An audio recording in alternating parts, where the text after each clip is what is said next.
guard your heart is a strategy. You might as well like walk around with a deflector on your chest because there's no love emanating. There's no receptivity available, which is the fourth most attractive quality in a woman and one men cannot live without. What if my heart can't be broken? And then what if the more I've demonstrated to myself that I'm loyal to my boundaries and that I can instantaneously set and defend them if necessary, now I'm truly receptive. Today, I'm going to be talking to Alison Armstrong, somebody I have admired for a very long time. I have followed her work. It was one of the first courses that I took after my divorce to really learn about what I was doing wrong in terms of how I related to men. So we're going to be talking today about what brings out the best and the worst in men. And I'm so excited to have her on the show. Hi, everybody. I am Sandy Weiner. Welcome back to Last First Date Radio, where we believe it is never too late to go on your last first date and to support you on your journey to lasting love, to healthy relationships. I have written 3 books. The last book was just published in September of 2024. It's called Love at Last, and it is a book to bring hope to anybody who's giving up on finding love, because I share the stories of 18 couples who found love later in life, some of them for the very first time, some of them for the third time. And these are people who are real people with really fascinating stories. So if you haven't gotten that book yet, it is available on Amazon for Kindle and paperback, as well as my other 2 books. Before I bring Alison on, I want to invite you to join my Facebook group. It is a place to get positive support with boundaries, which is very unusual for groups that are out there on social media. So the group is called Your Last First Date. To join us there. And now for my guest, Alison Armstrong. She is awesome. Her exploration of human behavior began in 1991 with the decision to find out what brings out the best and the worst in men. This naturally led to studying women's behavior and making vital connections between men and women. Alison offers practical, partnership-based alternatives to what we're instinctively compelled to do in dating and relationships. She continues to give millions of people access to more fulfilling lives, loving relationships, stronger families, and productive organizations. And we're going to be talking about what brings out the best and worst in men, what men look for in a woman, what men and women get wrong about each other, and some communication tools that help men and women connect more deeply. Welcome to the show, Alison. I'm so excited to have you here. I'm so happy to be with you. We can talk about a lot of things, but I think that the work that you do, helping women and men understand each other, is so crucial. It's been crucial to my own life, and it's been really important to the people that I serve. So first, I want to just kind of get the backstory about what motivated you to study this work and find out like what brings out the best and worst in men in particular, which is where you started, right? I have to ask, have you read or listened to The Queen's Code? Yes, that was the first exposure I had to you. That was the first exposure. Okay. So, just because it makes it easier, but for your audience, what happens to Kimberly in that first chapter happened to me. It was my colleague in a seminar, and the leader was talking about relationships, and she raised her hand and launched an attack on men. And why are they wonderful in the beginning? And then turn into these terrible people in the ways that she expressed it. And his response to her was to say, "Oh, I see, you're a frog farmer." And, she tapped her foot and finally said, "So what do you mean by that?" And he said, "Some women turn frogs into princes. You, my dear, turn princes into frogs." And my life flashed before me. It was February of 1991. I was 30 years old. I was divorced, almost. We were getting divorced. Had a 1.5-year-old son, and I thought men were horrible. I thought they didn't care about what I needed or were actively withholding it, that they couldn't be trusted, especially in romantic relationship. But the way that I saw my father at the time was very similar. And when he said that to her, I was glad. I was glad to find out. I, it rang as truth, right? And I was glad to find out that there was something I was doing that was bringing out the worst in men, because the alternative was that men were who I thought they were, and I so needed them to not be who I thought they were. I wanted to be really married, like a union partners, got each other's back, same team, kind of married, not the funny situation I was in. We were barely roommates, and and I wanted to have a bigger family, and right, and so that can easily set us on looking for the wonderful man, the exception to the rule, and to find out that maybe it wasn't the way I thought it was at all. Um, I was ecstatic. I'd been involved in transformation since I was 19 years old, and I knew I could transform myself. And I'd been trying to change men probably since I was 10 years old, and with very little success. And so, um, but I didn't know where to go, because I knew everybody I knew. I was just like my mom. I was just like my friends. I was just like my colleagues. I was just like all the women on television. And then this question popped into my head. It's so funny how they like pop right here. It might as well like be a bubble in a cartoon. And the question was, what if men are responding to women? And that was the beginning of me finding out, if men are responding to women, what are they responding to? And making the correlation between our ways of being and their reaction, and our specific behaviors and their responses. And in the process, also seeing, and this was by observation and then verifying with men, did you do that because of this? And then in the process, also finding out ways that men are not responding to men at all. That it doesn't matter how much they like you, love you, respect you, admire you, think they need you, want you, crazy about you. And they have a saying, a man's got to do what a man's got to do. And they consider to do other than the right thing because of how they feel is dishonorable. So no matter that they love you, they got to do the right thing, which, one of the beautiful things about them is if they think they can't give you what you need, it would be dishonorable to stay with you, be dishonorable to pursue you.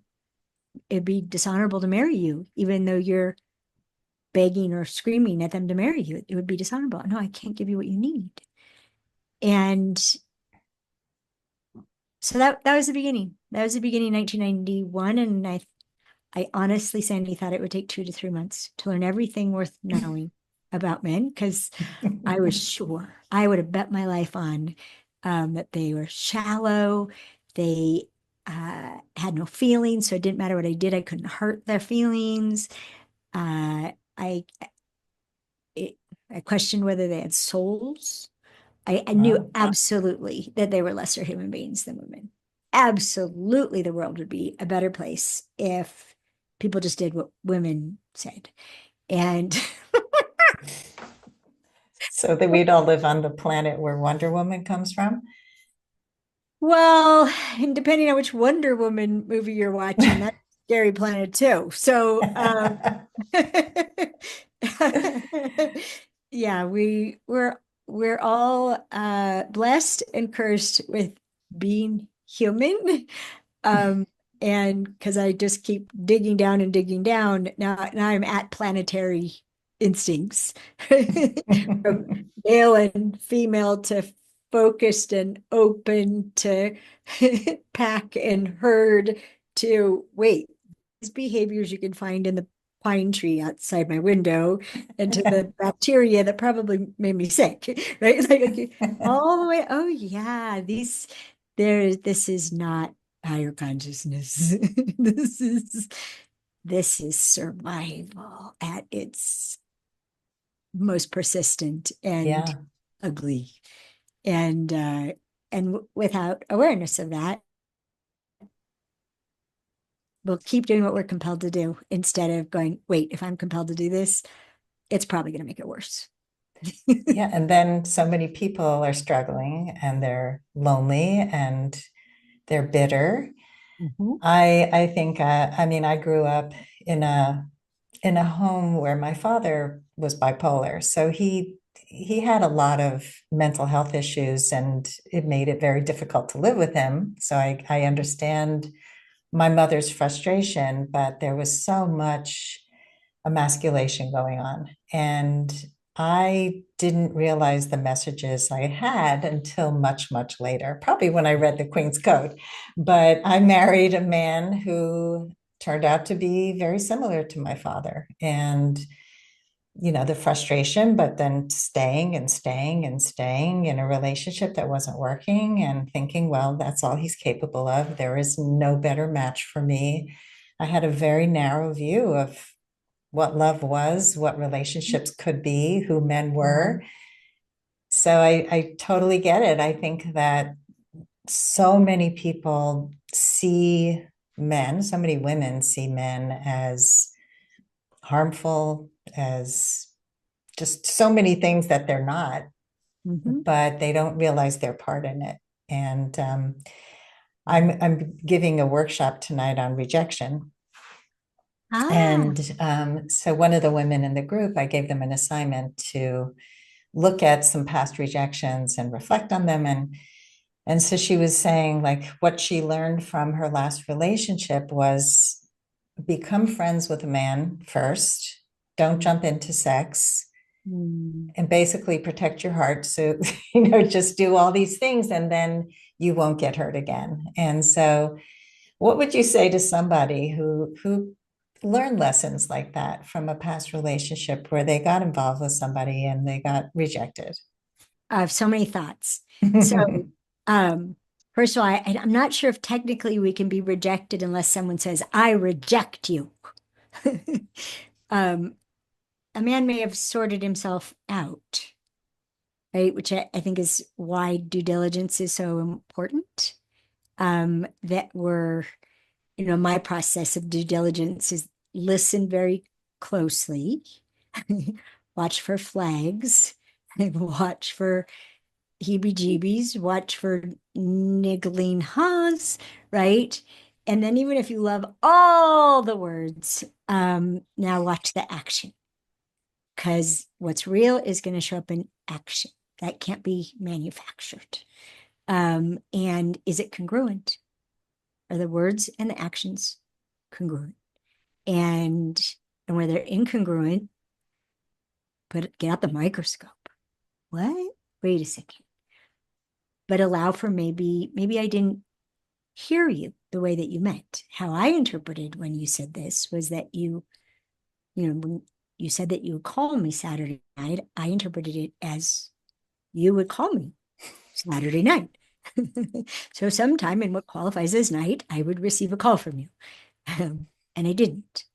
So I need you to call me when you say you're going to call me, or if you can't call me when you say you're going to call me, that at least you send a message saying, I'm sorry. I know I said I would call you and I can't. Acknowledge you didn't do what you said you were going to do. So can you give me that? Right? Like, but so often we just step over, right? Like, oh, or we're just off with the head.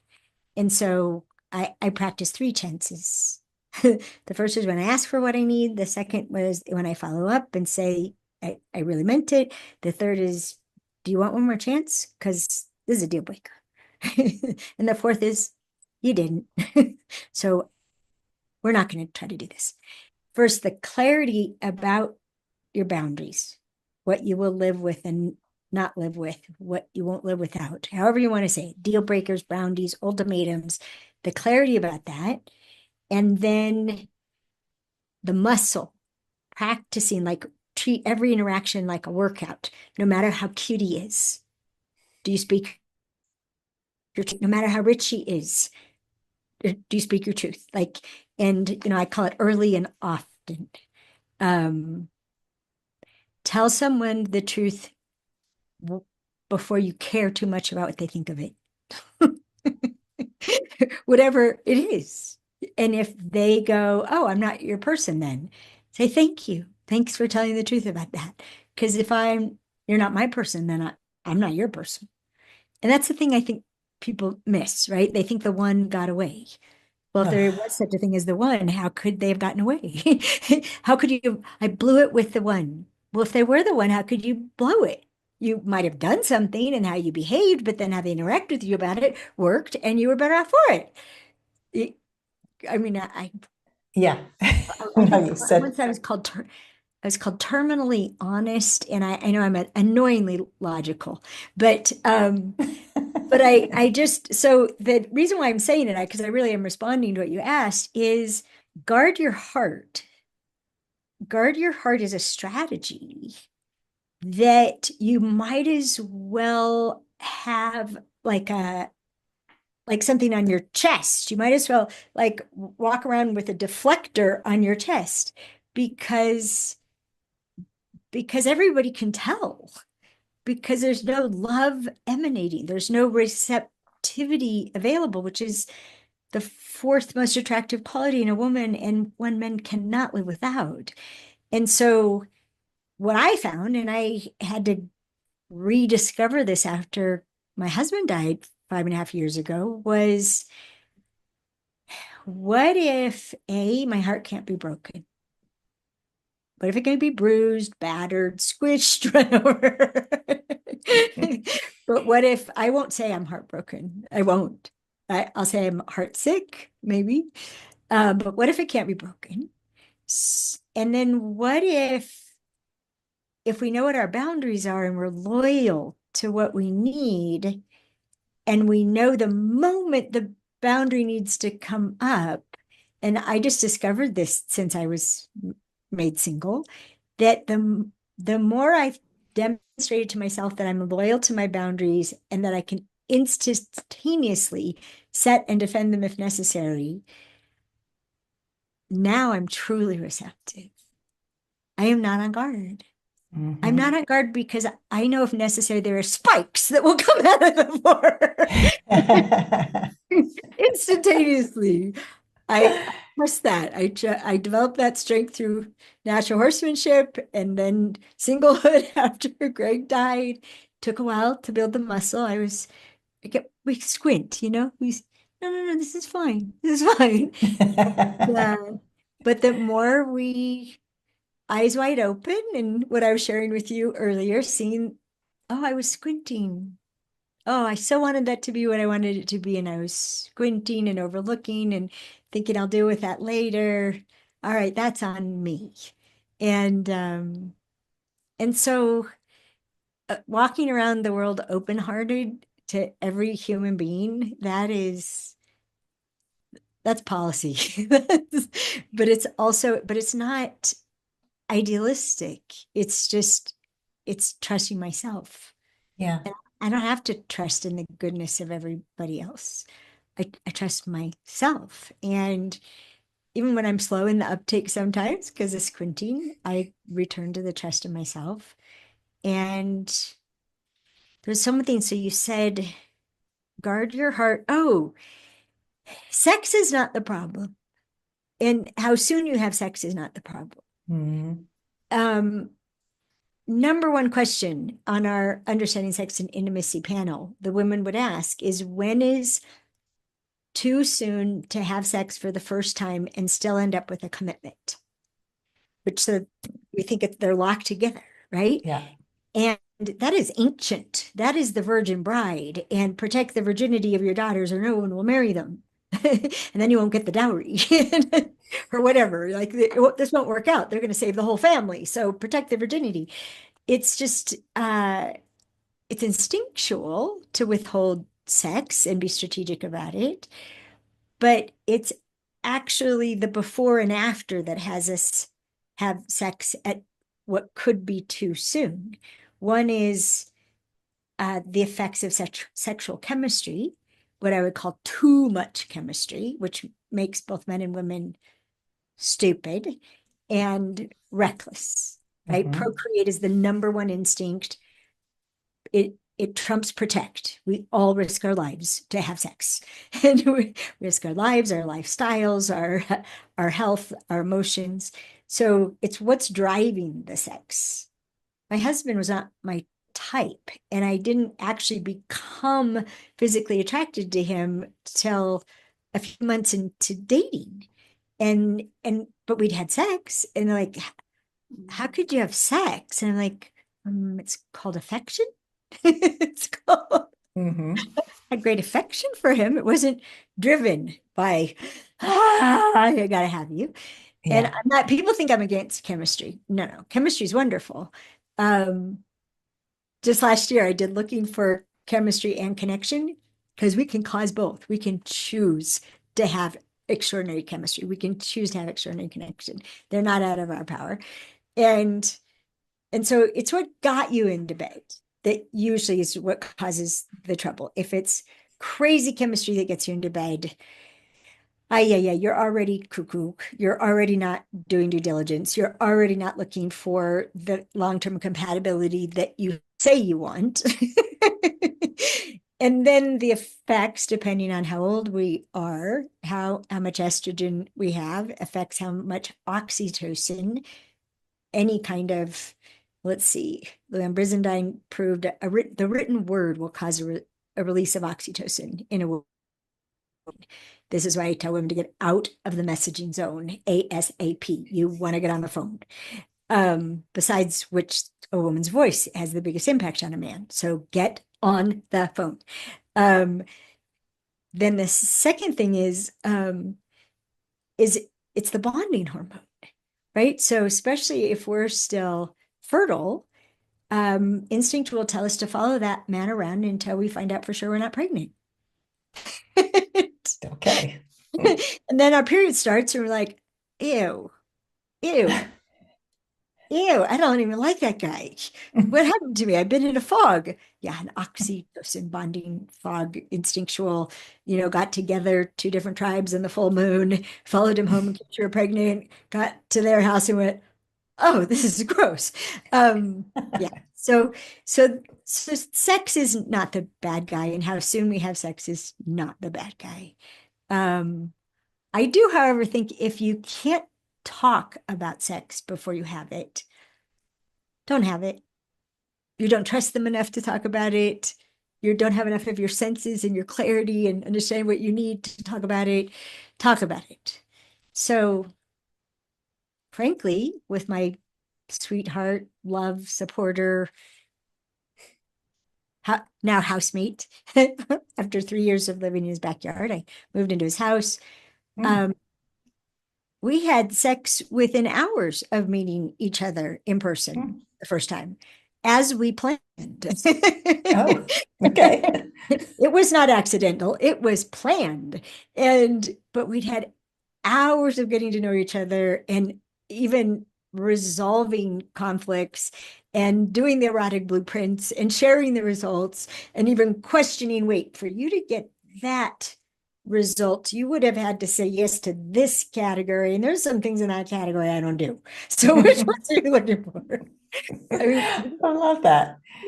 yes, yes. If you, Uh, yeah, talk about it. Talk talk about about it, especially, everything. well, especially if you know, I knew so many men in my age group, right? So I was 58 when I was widowed, and there are already men in my great age group and older. My husband was 11 years older, so that I was open to that age group. But so many of them have had an incident of ED, of erectile dysfunction, and so many women don't understand how that old business works as we get older, and that they're not going to be a teenage pop-up. Anything happens, boing, boing, boing. No, there's more involved here. It's I call it the erection partnership. And so I sorted for sex or in the first conversation because too many men in my age group had signed off sex Mm, because they'd had an incident where they couldn't perform and they were humiliated yeah. and they lost so badly. I'm looking for affection. I'm looking for companionship. I'm looking for enjoyment. We'll hold each other, but no. And they don't often reveal that before 3 months into it. And you wonder, why do we still have our clothes on all the time? Um, or why do we only do these certain things, but nothing else, right? They don't reveal it. And so I I pursued that conversation in a way that I was practicing just being safe. And I could be safe because I hadn't hitched my wagon to this person yet. I hadn't Hmm. decided they were the one. I wasn't protecting anything. If they couldn't accept things like my dead husband is still very much part of my life, and he probably picked you. Told Dan that in the first 5 minutes of our conversation and waited to see and thought in my head, if you're going to run, run now, right? And there's about a half hour he didn't run. He was quiet, and I thought he was going to run, and then he said, "Hmm, I can feel him. Oh, Nice wow. energy."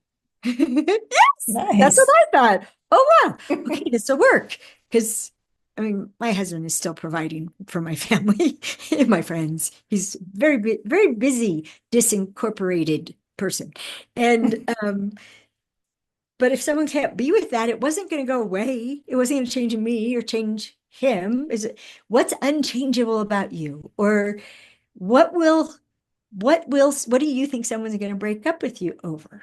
Yeah. What have people broken up with you over? That and you know you're still that person. How about bring it up? And if they're going to run, run now instead of after Hmm. you're in love and bought a house together and have 3 children and now they break up with you for the reason that you were afraid of in the first place that you concealed all those years. So yeah. So it Yes. was like within a half an hour we were talking about sex. So, okay, so sex something you're looking for? Yes. Oh, Nice. good, great. Was the beginning, and we didn't go more into that one at the time, except for confirming we're we're monogamous people. We have the monogamous lean. We're committed to the monogamy thing. Okay, good, all right. And but it's just, yeah. So that thing, the strategy. So much of I mean, we have to make conclusions so that we can make strategies. And then our minds search for what validates the strategy, and we can miss the truth. We can miss the truth of the person in front of us. Yes, for sure. That was a Yeah, great answer to the to long the one. whole, yeah. I mean, people have faulty thinking and they take their experiences and they interpret them in a way that keeps them safe, but it doesn't bring them connection and love. And the funny thing is that when I I started just my fell in love career, with you all over again. oh, Allison, Yes, yes, they interpret things in a way that makes them feel safe, or that you yes, can make themselves safe, but it yeah. doesn't produce the result. No, it just puts a Bravo. wall around you. And Oh God. Bravo, Sandy. So before I even understood all of this, I came up with an analogy that I used in my TEDx talk, which was Yeah. in 2013. So I had just started my career, and this came to me that I had dated a guy who told me that he was like a Tootsie Pop, that he was hard on the outside and soft and mushy on the inside. And I had this epiphany that I was that Tootsie Pop. And so it's like the frog farmer. I was that really tough exterior person because Yeah. I didn't really know myself. I didn't have the boundaries. I didn't have communication skills. I didn't have my core values. I didn't know any of that. And Yeah. so the conclusion I had after every heartbreak was get tougher, be the, that Teflon shield that will Mhm. make sure that I won't get hurt. And that's how I chose my husband. I chose a man who chose me, who loved me, who said he was going to keep me safe, and who was obsessed with me. I was not obsessed with him. I had a lot of questions, but I truly thought he would keep me safe. And Yes. that is not what happened. Yes. So the whole analogy of the Tootsie Pop was like, oh, I need to be a different candy bar. So I came up with the Heath bar, which is tough on the inside and soft and yielding on the outside. That's true. Sweet chocolate covering. Yeah, and then the caramely sweetness, and then crunch in Yeah, and they're the both middle. sweet, right? And all sweet all the way through. Right. That's And great. so, when I realized that I had to get really clear, like you said, you can guard what's important to you by speaking up early and Mhm. not letting yourself have that squinty eye look at the person in front of you just because they're really good looking and hot and they chose you and maybe they're younger and for whatever reason we end up in bed with these people who then are completely incompatible with us, not having these discussions, not calling people out on their behavior and saying, when you said you were going to call me, I Yeah. mean, I see this is like what's killing so many people's lives is accepting crappy behavior, not speaking up, saying they're confused by the behavior of this person, but never saying it's not okay. This is not working for me. Let's talk about aging. I know we just have a few minutes left, but most of my audience is older. You talked about ED before, and so are there any other changes that happen as people age that changes how men and women relate to each other? Oh my gosh. Just a small question. Just a small question. Okay, so here's a small answer. The way that estrogen and testosterone configures the brain, right? Testosterone creates compartmentalization, single focus, and limited number of connections between the verbal centers and everything else. Estrogen creates no compartments, creates diffuse awareness, right? Pores in every direction. Perfect kind of perception for a gatherer who has to wander out in a meadow and simultaneously be scanning for danger while finding anything useful, medicinal, edible, or that will be edible in the future. And how soon do I need to come back and get it before the bears? Um, and that basically every part of the brain is connected to the verbal centers of the brain. So imagine if we're like that from day 21 of gestation when the hormones kick in until we get into our it's going to be it's going to vary, right? um but into our 50s, it's happening in the 50s, definitely has happened in the 60s, where the testosterone in men, it has naturally fallen off unless they're doing bioidenticals, and which is a whole other story. And the verbal centers are getting set up, that the compartmentalization, the walls are coming down, the verbal centers are getting connected to other parts. They can talk about their feelings, their emotions, their knowledge pours out of them, sometimes in a really annoying way, in unsolicited advice that they seem to not be able to not give.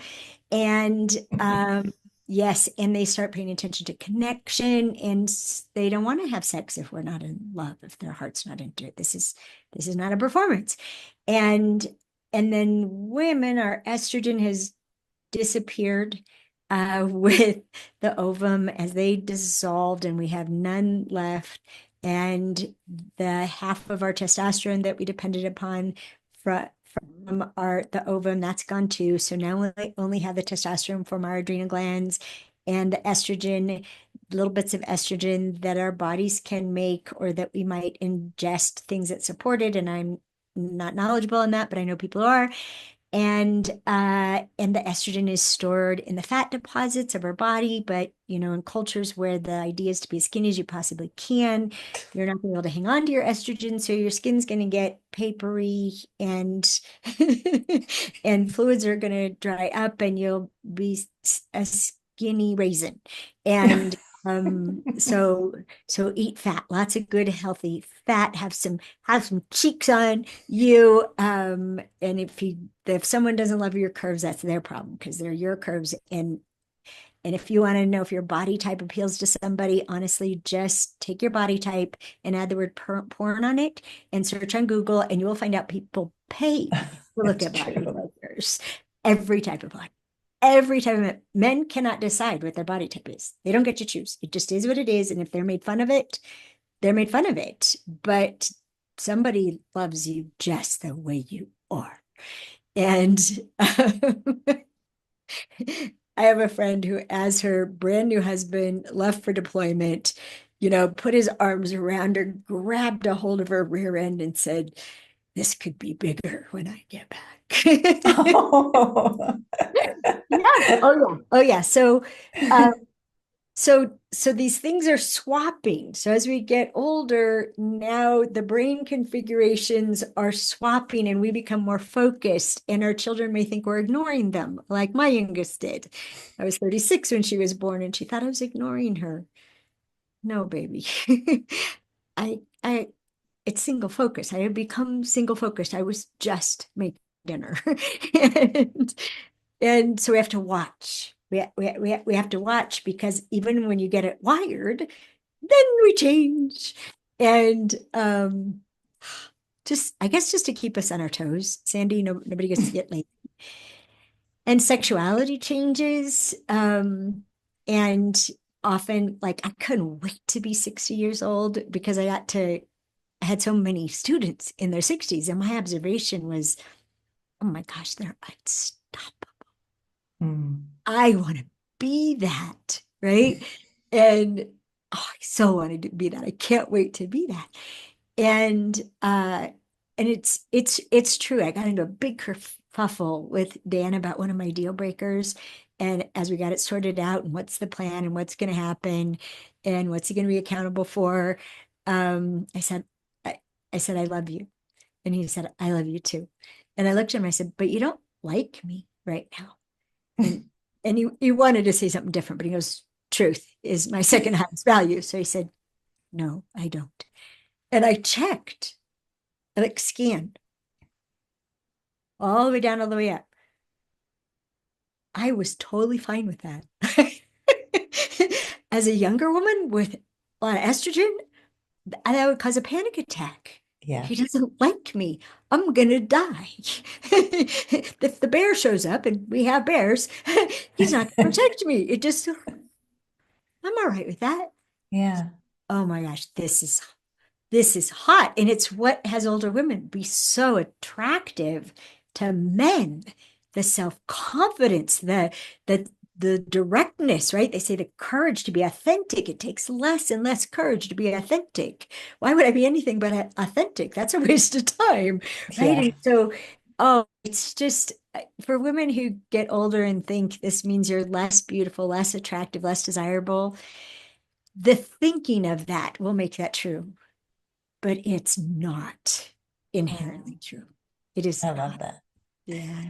I agree with you. And that is a wonderful way to end our conversation today. We could have gone on for 10 more hours. I just love Yeah. talking to you. I think you're Thank so you. full of wisdom. And I think it's so important for women and men to pay attention to the work you do because we get it wrong so often and we can get it right. We can have more love, more connection, and more Yeah. positive relationships if we just learn to get out of our own way and learn the skills that it takes really because Yeah. so much is the mindset and what we our faulty thinking has gotten in the way of healthy relationships. So thank you for the work you do. You're welcome. You're welcome. And thank you for seeing me. It means a lot. Oh, well, Allison, your website is AlisonArmstrong.com. Yep. correct? It And is. you're on Facebook at Understand Men and Instagram at Alison Yeah. Armstrong, the Yeah. Alison Armstrong. The Alison Armstrong. My daughter made it that way to tease me because as I became more known and people would approach me and say, "You're the Alison Armstrong." I, I, I twitched. Yeah, so she did that to make fun. You have so much great information out there. And so I highly recommend that people go over and find you and listen and change your life. So thanks again, Alison. Thank you. Thank you, everybody, for listening. If you love our show, please rate and review us on Apple Podcasts. And as always, here's to your last first date. If you are ready to get unstuck, gain new tools, become more empowered, and finally find your last first date, I'd love to talk to you.